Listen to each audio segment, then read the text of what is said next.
The Dane County Health Council celebrated 7 years of transforming birth outcomes for Black families with the Saving Our Babies initiative. As national reports confirm the worsening of Black maternal child health outcomes, the initiative is making a life-changing impact by addressing the root causes of birth disparities.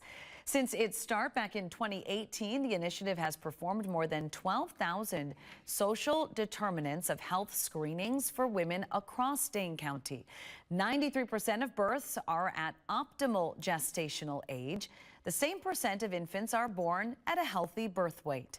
Those numbers now exceed county-wide rates. Today, my son is 2.5 years old.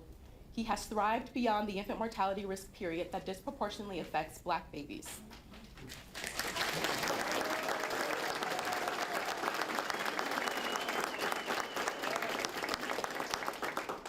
He represents what's possible when we reimagine maternal care.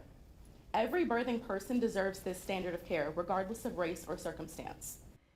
By the end of 2025, DCHC will have invested almost $2.5 million into the initiative.